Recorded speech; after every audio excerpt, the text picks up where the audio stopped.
¿Cómo ha percibido ustedes, junto a su equipo de asesores económicos, la evolución de la recaudación durante este año 2024, teniendo en cuenta que a enero teníamos una inflación extremadamente altísima y con el correr de los meses ha ido bajando? ¿Cómo han manejado el presupuesto que ustedes manejaban con ese índice de inflación y el nivel de recaudación que viene de la contribución de los vecinos?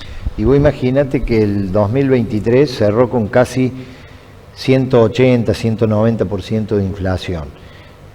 Los primeros 6 meses de este año tuvimos inflación prácticamente de 2 dígitos, lo cual se ha ido normalizando y bajando en este último tiempo. Hernando tiene un histórico, una cobranza histórica que oscilaba más o menos entre el 70%. Sí. Si uno lo lleva en control permanente, ha caído un poco la recaudación. Vos viste cómo son los contadores. Los contadores te quieren aplicar lo que se perdió el año pasado. Lo que se perdió el año pasado se perdió. Ya pasó. Hay que mirar para adelante. Tampoco podés salir a reventar con impuestos altos, con unos aumentos de tasas, como ha pasado en otras localidades, que han dado aumentos que son superiores al 100%. Sin ir a un lugar más lejos, el impuesto inmobiliario rural 189%. Arriba, ¿no es cierto? Casi, mirá lo que ha aumentado. Hernando ha aumentado un 50%. Hernando ha aumentado un 50% y bueno, y después iremos viendo en la medida... Está hablando del actual presupuesto que se está debatiendo. Del actual presupuesto, sí. Para 2025. Para 2025. Comparado el 24 con 50% más o menos para el 2025. Es un número que no muchos lo han aplicado, la mayoría ha aplicado por arriba del 60% de ciudades y localidades. De municipios similares a Hernando. Sí. Exactamente.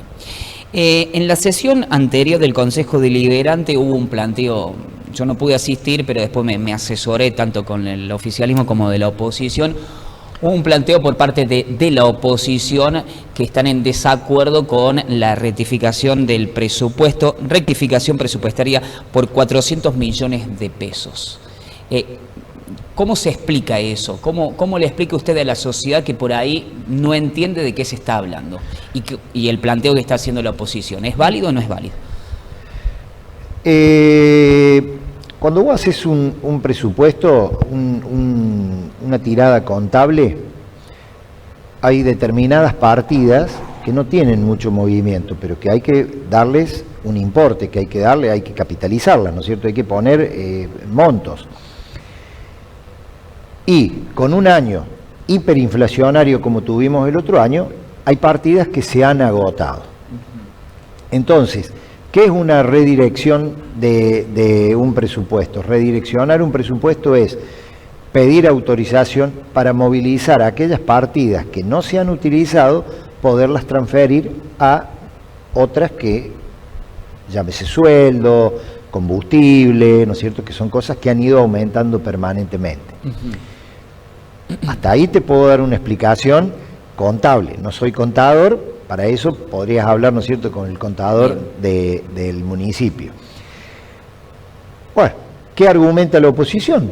Que se le debía dar un tratamiento como el del presupuesto. Con los 2 tercios, la aprobación. Con los 2 tercios. Nosotros hicimos todo con la carta orgánica en la mano. El presupuesto ya está autorizado y hay jurisprudencia de esto, ¿no es cierto? El presupuesto ya está autorizado, por lo tanto, la redirección del presupuesto no se hace por una simple ordenanza, que es por mayoría. Que fue la que aprobó la pasada. Que es la que se aprobó a través del oficialismo la semana pasada. Bueno, si ellos tienen otra visión de esto, la pueden tener. Como nosotros tenemos la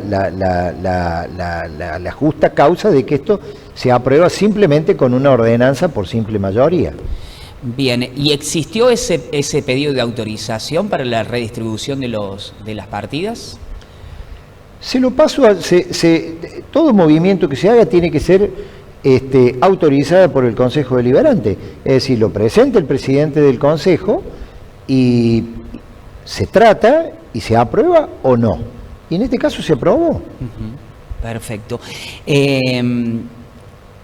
¿Cómo responde usted las críticas de la oposición sobre la supuesta falta de diálogo que manifiestan que no existe entre el Ejecutivo y el Consejo Deliberante? ¿Pero y vos crees que podemos mantener diálogo de esta forma? Pregunto. Yo creo que no. ¿Por qué no?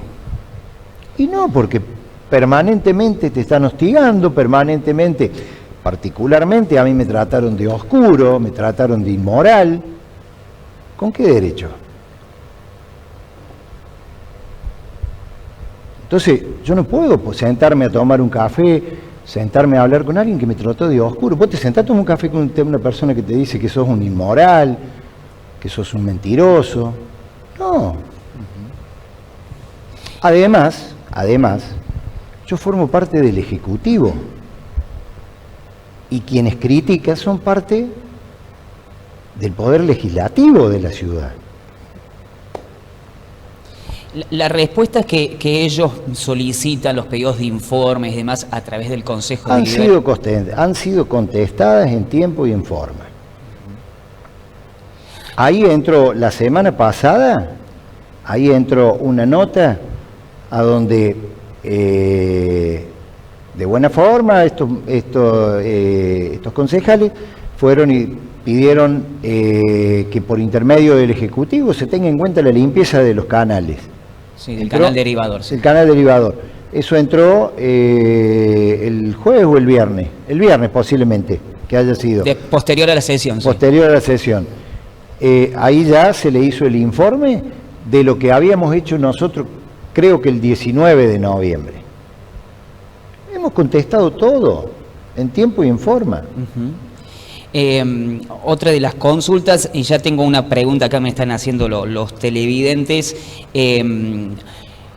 ¿hay posibilidad de que el presupuesto 2025 no sea aprobado porque se necesitan los 2/3? Hoy por hoy el oficialismo no lo tiene, mayoría absoluta, no tiene la mayoría para conseguir, o sea, no tiene los números para llegar a los 2/3. ¿Hay posibilidad de que no se apruebe? Bueno, a ver. En ese caso, ¿qué pasaría? Yo no... Pueden pasar otras cosas, pero yo no quiero generar una opinión sobre un poder que no me corresponde. Como Ejecutivo nosotros presentamos un proyecto. Ese proyecto va a ir a estudio, va a ir a discusiones seguramente de los dos bloques, posiblemente vuelva para ser modificado. Y si es en buena hora que sea modificado, lo vamos a modificar como sucedió en el presupuesto pasado. Es decir, si nadie está cerrado a ese tipo de diálogo, nadie está cerrado a ese tipo de diálogo. Bien, falta la primera lectura, la audiencia pública y la segunda lectura. Exactamente. Va a haber extraordinaria seguramente porque los plazos no están dando. Seguramente. Pero bueno, son las reglas que nos puso la sociedad. Y ya para finalizar, voy a hacer la pregunta aquí. Le voy a hacer la misma pregunta que le hice ayer al legislador. ¿Hay un cogobierno entre Ricardo Bianchini y Gustavo Pero de Bottas? ninguna manera. De ninguna manera. Yo sé cómo es Gustavo y Gustavo sabe cómo soy yo. Es decir, de ninguna manera. Que tengo amistad con Gustavo, todo el mundo lo sabe.